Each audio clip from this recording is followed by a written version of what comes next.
Hoje vou iniciar a leitura do capítulo 10 do livro Missionários da Luz, de autoria do espírito André Luiz, psicografado pelo médium Francisco Cândido Xavier. Capítulo 10 Materialização.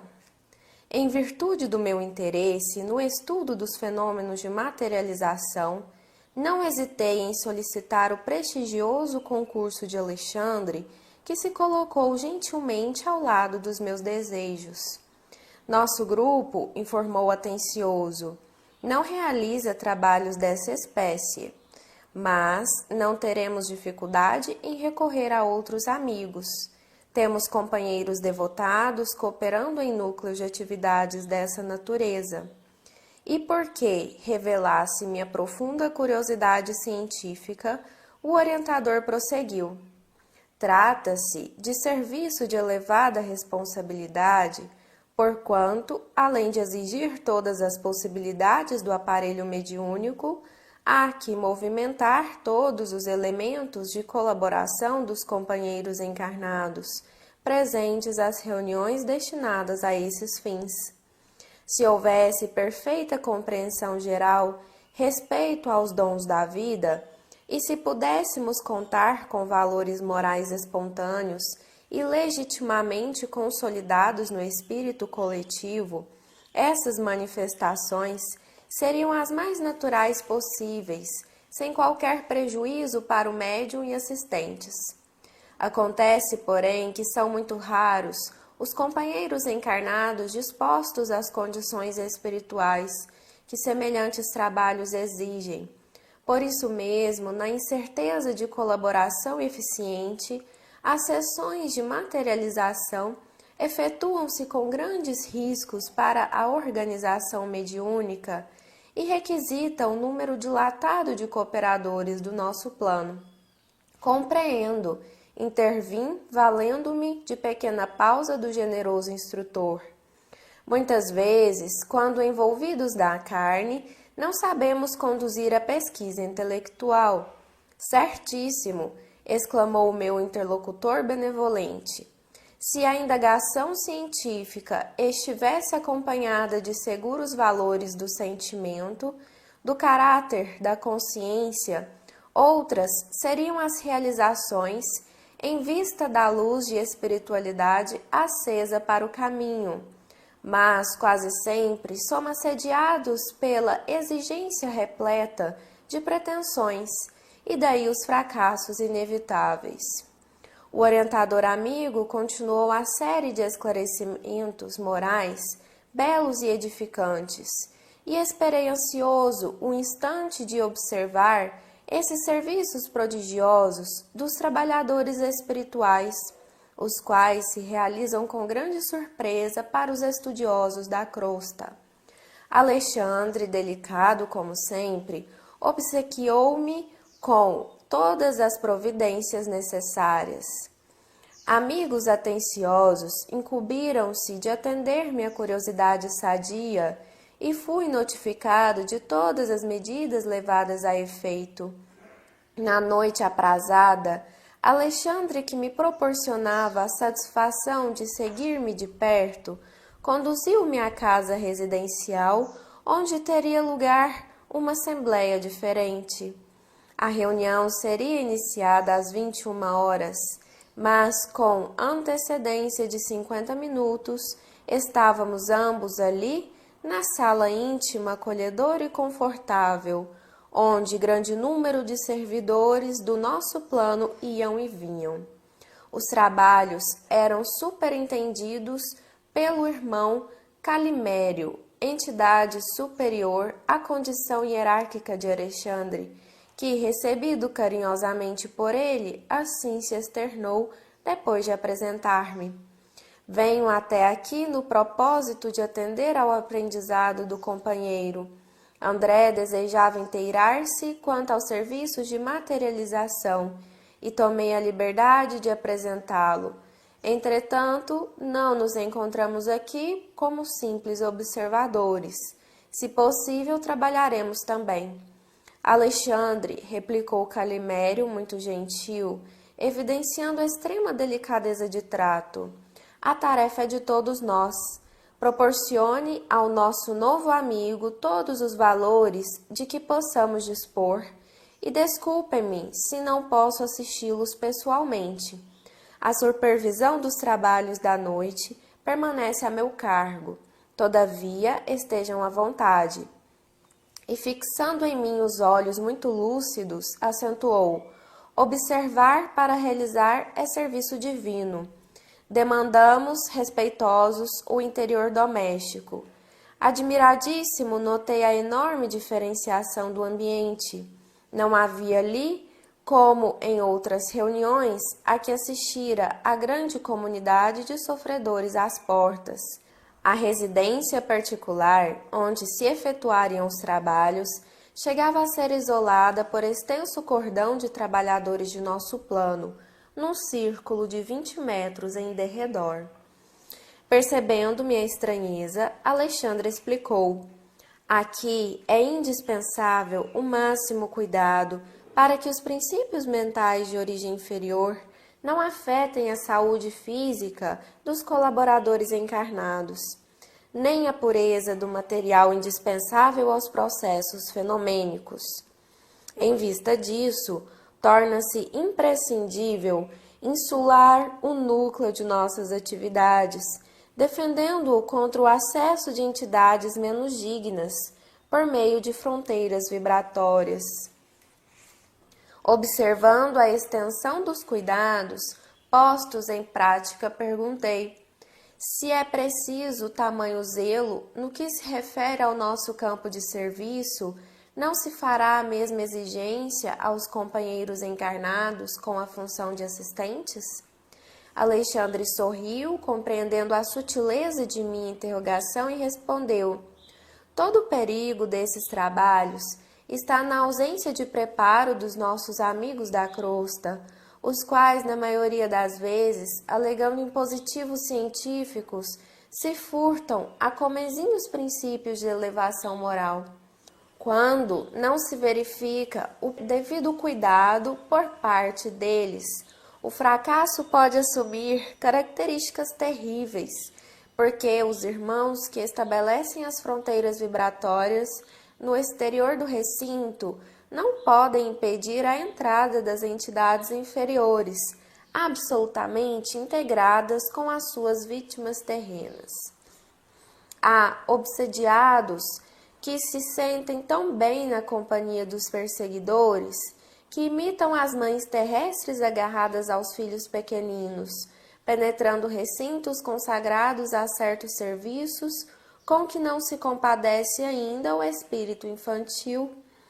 Quando os amigos menos avisados ingressam na tarefa de tais condições, as ameaças são verdadeiramente inquietantes.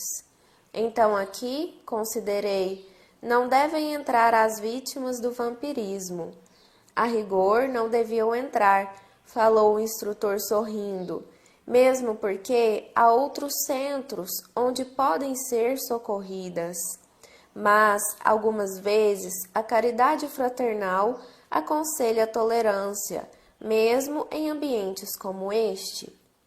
E após ligeira pausa, acentuou: por isso mesmo, as reuniões para serviços de materialização aparecem raramente. A homogeneidade aqui deve ser muito mais intensa. Consagra-se a maioria de nossas atividades ao esforço da caridade cristã. Neste ambiente, porém, limita-se o trabalho a certas demonstrações da sabedoria espiritual. Os homens, contudo, em sentido geral, não sabem, por enquanto, compreender a essência divina de tais demonstrações, e quase sempre acorrem a elas com o raciocínio acima do sentimento. Pelas inquietudes da investigação, perdem muitas vezes os valores da cooperação e os resultados são negativos. No dia, porém, em que conseguirem trazer o coração iluminado, receberão alegrias iguais àquela que desceu sobre os discípulos de Jesus, quando, de portas cerradas, em sublime comunhão de amor e fé, receberam a visita do Mestre perfeitamente materializado depois da ressurreição, em casa humilde de Jerusalém, de conformidade com a narrativa dos Evangelhos. Em virtude de haver Alexandre entrado em silêncio por alguns instantes, intensifiquei as minhas observações. Surpreendido, notei o esforço de 20 entidades de nobre hierarquia que movimentavam o ar ambiente. Em seus gestos rítmicos, semelhavam-se a sacerdotes antigos que estivessem executando operações magnéticas de satisfação interior do recinto. Atendendo-me ao espírito de pesquisa, Alexandre esclareceu: não se trata de hierofantes em gestos convencionais. Temos ali esclarecidos cooperadores do serviço que preparam o ambiente, levando a efeito a ionização da atmosfera, combinando recursos para efeitos elétricos e magnéticos. Nos trabalhos deste teor, reclamam-se processos acelerados de materialização e desmaterialização da energia. As entidades manifestantes no campo visual de nossos amigos encarnados quase sempre são criaturas eminentemente ligadas à crosta e aos seus planos de sensações. Mas os organizadores legítimos dessa tarefa em curso são verdadeiros e competentes orientadores dos planos espirituais, com grandes somas de conhecimento e responsabilidade. Não decorreram muitos instantes e alguns trabalhadores de nossa esfera compareceram trazendo pequenos aparelhos que me pareceram instrumentos reduzidos de grande potencial elétrico em virtude dos raios que movimentaram em todas as direções.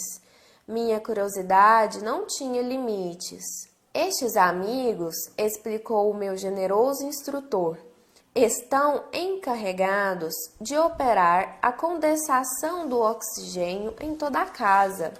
O ambiente para a materialização de entidade do plano invisível aos olhos dos homens requer elevado teor de ozônio, e além disso é indispensável semelhante operação, a fim de que todas as larvas e expressões microscópicas de atividade inferior sejam exterminadas. A relativa ozonização da paisagem interior é necessária como trabalho bactericida.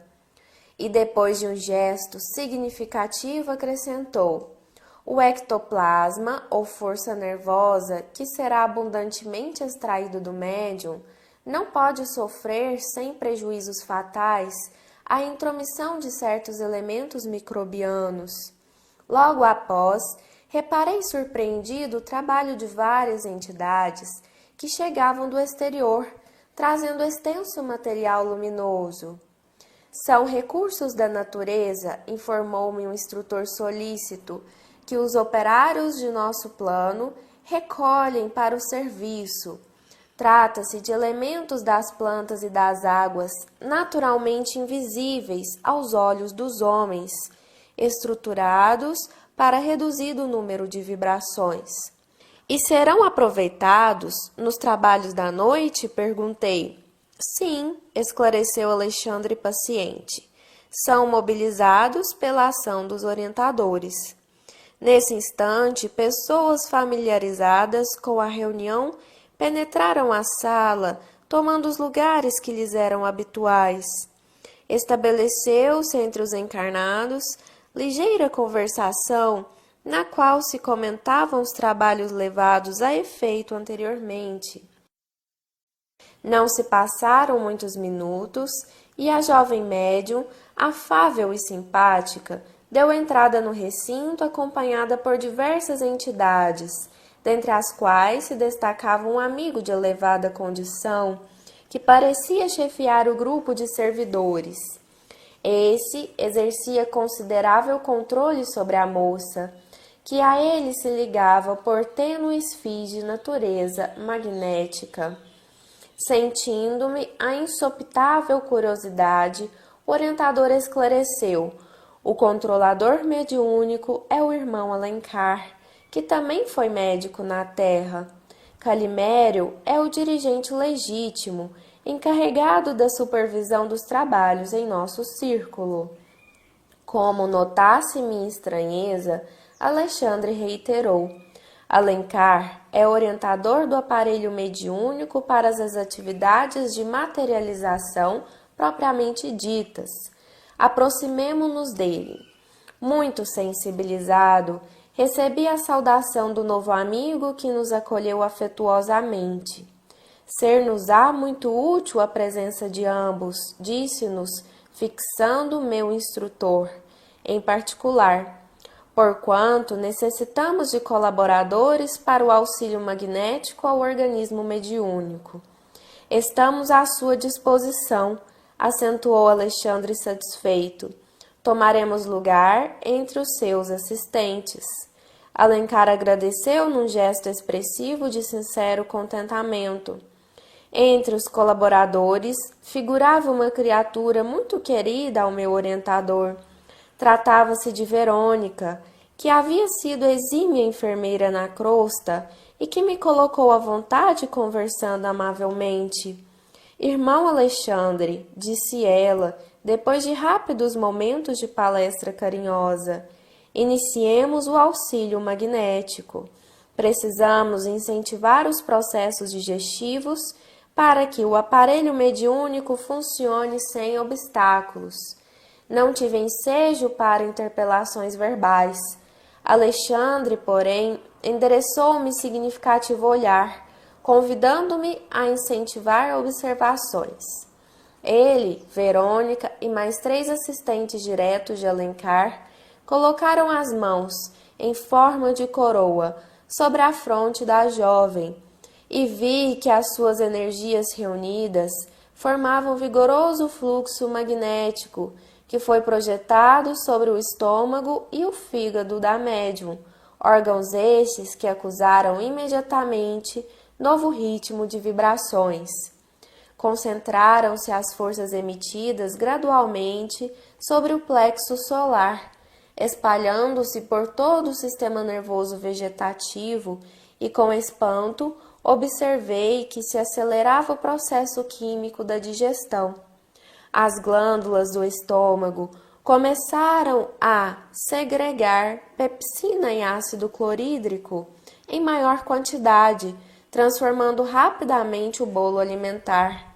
Admirado, reconheci a elevada produção de enzimas digestivas e vi que o pâncreas trabalhava ativamente, lançando grandes porções de tripsina na parte inicial dos intestinos, que figuravam grande hospedaria de bacilos acidificantes.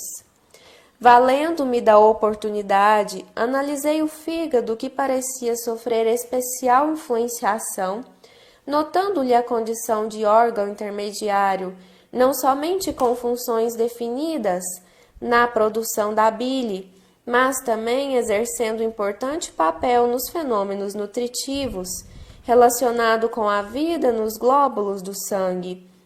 As células hepáticas esforçavam-se apressadas, armazenando recursos da nutrição ao longo das veias interlobulares, que se assemelhavam a pequeninos canais de luz. Em poucos minutos, o estômago permanecia inteiramente livre. Agora, exclamou Verônica serviçal, preparemos o sistema nervoso para as saídas da força. Reparei na diferenciação dos fluxos magnéticos diante da nova operação posta em prática.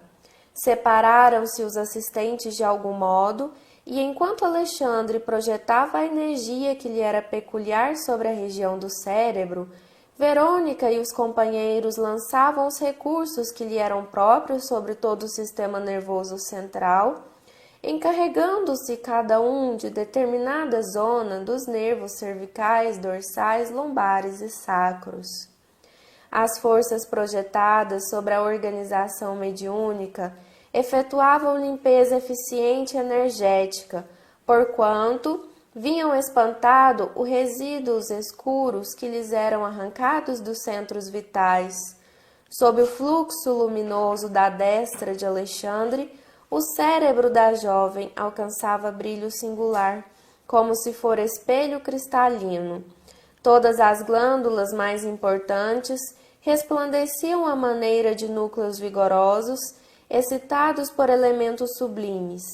Debaixo da chuva de raios espirituais em que se encontravam, a médium deixava perceber o trabalho divino de que era objeto, na intimidade de todas as células orgânicas, que pareciam restaurar o equilíbrio elétrico.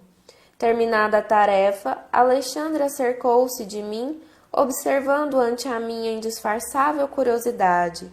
O aparelho mediúnico foi submetido a operações magnéticas, destinadas a socorrer-lhe o organismo nos processos de nutrição, circulação, metabolismo e ações protoplásmicas, a fim de que seu equilíbrio fisiológico seja mantido acima de qualquer surpresa desagradável. Prosseguindo o exame dos trabalhos em curso, reparei que Verônica alçava agora a destra sobre a cabeça da jovem, demorando-a no centro da sensibilidade. Nossa irmã Verônica, explicou meu amável orientador, está aplicando passes magnéticos como serviço de introdução ao desdobramento necessário. Nesse momento, porém, algo aconteceu de estranho no círculo de nossas atividades espirituais. Percebeu-se grande choque de vibrações no recinto. 2 servidores aproximaram-se de Alencar e um deles explicou espantadiço: o senhor P. aproxima-se, porém em condições indesejáveis. Que aconteceu? Indagou o controlador, seguro de si. Bebeu alcoólicos em abundância e precisamos providenciar-lhe o insulamento. O controlador esboçou um gesto de contrariedade e murmurou, encaminhando-se para a porta de entrada: é muito grave. Neutralizemos a sua influenciação sem perda de tempo. Alexandre convidou-me a observar o caso mais de perto. Em vista da estupefação que me tomava de assalto, esclareceu: nestes fenômenos, André, os fatos morais constituem elementos decisivos de organização. Não estamos diante de mecanismos de menor esforço, e sim ante manifestações sagradas da vida, em que não se pode prescindir dos elementos superiores e da sintonia vibratória. Nesse instante, o Sr. P. transpunha a porta. Bem posto, evidenciando excelentes disposições, não parecia ameaçar o equilíbrio geral, mesmo porque não revelava exteriormente qualquer traço de embriaguez. Satisfazendo, porém, as determinações de Alencar, diversos operários dos serviços cercaram-no à pressa, como enfermeiros a se encarregarem de doente grave. Incapaz de guardar minha própria impressão, indaguei: que ocorre, afinal? Este homem parece calmo e normal. Sim, elucidou Alexandre benevolente.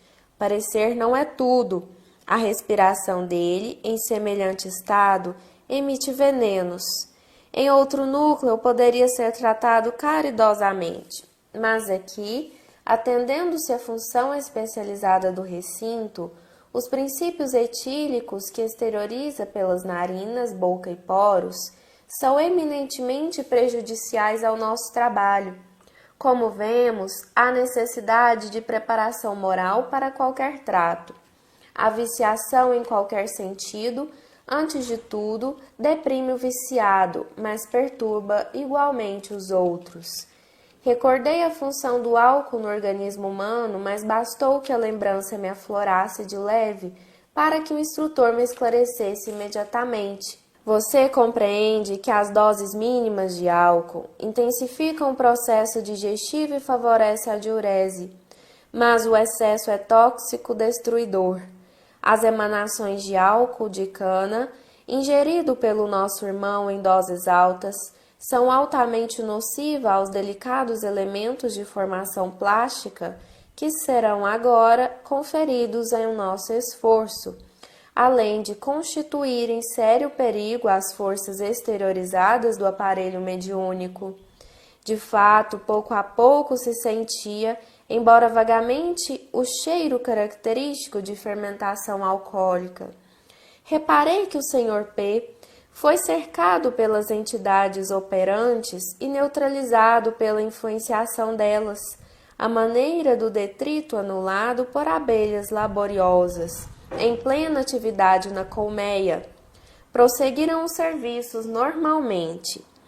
Entre os votos de êxito dos companheiros encarnados, semi-confiantes, a médium foi conduzida a pequeno gabinete improvisado, fazendo-se em seguida ligeira oração. Via-se, no entanto, que, como acontecia em outras reuniões, os amigos terrestres emitiam solicitações silenciosas, entrando as vibrações mentais em conflito ativo, disservindo, em vez de auxiliar no trabalho da noite, o qual requisitava a mais elevada porcentagem de harmonia. A claridade fraca e suave da luz vermelha, que substituíra a forte lâmpada comum, notavam-se as emissões luminosas do pensamento dos amigos encarnados. Francamente, não havia na pequena comunidade o espírito de entendimento divino do serviço em curso. Ninguém ponderava a expressão de fato para a humanidade terrena, sequiosa de revelação celeste. Via-se que a reunião era profundamente dominada pelo eu. Enquanto uns exteriorizavam exigências, outros determinavam as criaturas desencarnadas que deveriam comparecer nos fenômenos de materialização. Procurei, contudo, coibir minhas impressões de desagrado, porque todos os trabalhadores de grande elevação no recinto portavam-se calmamente, tratando os companheiros carnais com desvelado carinho, quais sábios em face de crianças queridas ao coração. Diversos servidores espirituais começaram a combinar as radiações magnéticas dos companheiros terrenos, a fim de constituírem material de cooperação, enquanto Calimério, projetando seu sublime potencial de energia sobre a médium, operou-lhe o desdobramento que durou alguns minutos. Verônica e outras amigas amparavam a jovem, parcialmente libertada dos veículos físicos, mas algo confusa e inquieta ao lado do corpo, já mergulhado em profundo transe. Em seguida, notei que, sob a ação do nobre orientador da tarefa, se exteriorizava a força nervosa, à maneira de um fluxo abundante de neblina espessa e leitosa. Notando a perturbação vibratória do ambiente, em vista da atitude desaconselhável dos companheiros encarnados, disse Calimério ao controlador mediúnico: Alencar, é necessário extinguir o conflito de vibrações. Nossos amigos ignoram ainda como auxiliar-nos harmonicamente, por intermédio das emissões mentais. É mais razoável se abstenham da concentração por agora. Diga-lhes que cantem ou façam música de outra natureza. Procure distrair-lhes a atenção deseducada. Alencar, porém, que se encontrava sob preocupações fortes, diante das múltiplas obrigações que deveria desempenhar no momento, pediu a colaboração de Alexandre, que se colocou à disposição dele imediatamente. André, falou meu orientador em tom grave, improvisemos a garganta ectoplásmica. Não podemos perder tempo. E, identificando-me a inexperiência, acrescentou: não precisa inquietar-se, bastará ajudar-me na mentalização das minúcias anatômicas do aparelho vocal. Estava aturdido, mas o instrutor considerou: a força nervosa do médium é matéria plástica e profundamente sensível às nossas criações mentais. Logo após, Alexandre tomou pequena quantidade daqueles eflúvios leitosos que se exteriorizavam particularmente pela boca, narinas e ouvidos do aparelho mediúnico e, como se guardasse nas mãos, reunida quantidade de gesso fluido, começou a manipulá-lo, dando-me a impressão de estar completamente alheio ao ambiente, pensando com absoluto domínio de si mesmo sobre a criação do momento. Aos poucos, vi formar-se sob meus olhos, atônitos, um delicado aparelho de fonação. No íntimo do esqueleto cartilaginoso, esculturado com perfeição na matéria ectoplásmica, observavam-se os fios tenuíssimos das cordas vocais, elásticas e completas na fenda glótica, e em seguida Alexandre experimentava emitir alguns sons, movimentando as cartilagens aritenoides. Formara-se, ao influxo mental e sob a ação técnica de meu orientador, uma garganta irrepreensível. Com assombro, verifiquei que, por meio do pequeno aparelho improvisado e com a cooperação dos sons de vozes humanas, guardados na sala, nossa voz era integralmente percebida por todos os encarnados presentes. Parecendo-me satisfeito com o êxito do seu trabalho, Alexandre falou pela garganta artificial como quem utilizava um instrumento vocal humano. Meus amigos, a paz de Jesus seja convosco. Ajudem-nos cantando, façam música e evitem a concentração. Fez-se música no ambiente e vi que o irmão Alencar, depois de ligar-se profundamente à organização mediúnica, tomava forma ali mesmo, ao lado da médium, sustentada por Calimério e assistida por numerosos trabalhadores. Aos poucos, valendo-se da força nervosa exteriorizada e de vários materiais fluídicos extraídos no interior da casa, aliados a recursos da natureza, Alencar surgiu aos olhos dos encarnados perfeitamente materializado. Surpreendido, reconheci que a médium era o centro de todos os trabalhos. Cordões tenuíssimos ligavam-na à forma do controlador, e quando tocávamos levemente a organização mediúnica, o amigo corporificado demonstrava evidentes sinais de preocupação, o mesmo acontecendo à jovem médium em relação a Alencar. Os gestos incontidos de entusiasmo dos assistentes, que tentavam cumprimentar diretamente o mensageiro materializado, repercutiam desagradavelmente no organismo da intermediária. O irmão Alencar entreteve pequena palestra diante dos companheiros terrestres extasiados. Não eram, todavia, as palavras trocadas entre ele e os assistentes que me impressionavam o coração, e sim a beleza do fato, a realidade da materialização, dando ensejo a dilatadas esperanças no futuro humano, quanto à fé religiosa, a filosofia confortadora da imortalidade e a ciência enobrecida a serviço da razão iluminada. Alexandre aproximou-se de mim e considerou. Repare na grandeza do acontecimento. O médium desempenha o papel de entidade maternal, enquanto Alencar, sob a influência positiva de Calimério, permanece em temporária filiação ao organismo mediúnico. Todas as formas que se materializarem serão filhas provisórias da força plástica da intermediária. O amigo que conversa com os encarnados é Alencar, mas os seus envoltórios do momento são nascidos das energias passivas da médium e das energias ativas de Calimério, o mais elevado diretor desta reunião. Se forçarmos o médium em nosso plano, feriremos Alencar em processo de materialização. Se os companheiros terrenos violarem o mensageiro, repentinamente corporificado, esfacelarão a médium, acarretando consequências funestas e imprevisíveis. Perplexo ante o fenômeno, indaguei, mas esta força nervosa é apenas propriedade de alguns privilegiados na terra? Não, replicou Alexandre. Todos os homens a possuem com maior ou menor intensidade. Entretanto, é preciso compreender que não nos encontramos ainda no tempo de generalizar as realizações. Você sabe que este domínio existe santificação.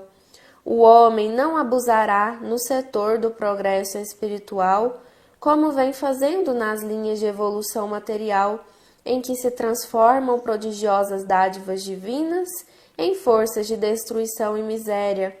Meu amigo, neste campo de realizações sublimes, a que nos sentimos ligados, a ignorância, a vaidade e a má-fé permanecem incapacitadas por si próprias, traçando fronteiras de limitação para si mesmas. Impressionado com as maravilhas sob meus olhos, notei que, ao apelo de Alencar e com concurso generoso de Calimério, materializaram-se mãos e flores, à maneira de mensagens afetuosas para os assistentes da reunião. Reinava grande alegria entre todos, com exceção do Sr. P., que revelava intraduzível mal-estar sob o controle direto de vários trabalhadores espirituais que lhe neutralizavam a nociva influência. Depois de maravilhosos minutos de serviço e júbilo, como significativas demonstrações de agradecimento a Deus, terminaram os trabalhos da noite, cooperando todos nós para que a médium fosse perfeitamente reintegrada a seu patrimônio psicofísico. Meu coração transbordava de contentamento e esperança. Todavia era forçoso confessar que para tamanhas manifestações de serviço e tão sublimes bênçãos era muito reduzido o entendimento dos encarnados. Semelhavam-se às crianças afoitas, mais interessadas no espetáculo inédito que desejosas de consagração ao serviço divino. Francamente estava desapontado, tantos emissários celestes a se esforçarem por meia dúzia de pessoas que pareciam distantes do propósito de servir à causa da verdade e do bem. Expus minha opinião ao devotado instrutor, mas Alexandre respondeu tranquilo: E Jesus? Considera você que ele tenha trabalhado somente para os galileus que o não compreendiam? Julga que tenha ensinado não só no templo de Jerusalém? Não, meu amigo, convença-se de que todos os nossos atos, no bem ou no mal, estão sendo praticados para a humanidade inteira. Por agora, os nossos companheiros terrestres não nos entendem, nem cresceram devidamente para a completa consagração a Jesus. Mas a semeadura é viva e produzirá seu tempo, nada se perde. E sorrindo rematou depois de longa pausa: é verdade que você, no mundo, foi médico sempre interessado em ver o resultado de seu trabalho. Mas não se esqueça do esforço silencioso dos semeadores do campo e recorde que as sementes depositadas nos sarcófagos egípcios há alguns milhares de anos estão começando a produzir maravilhosamente no solo da terra.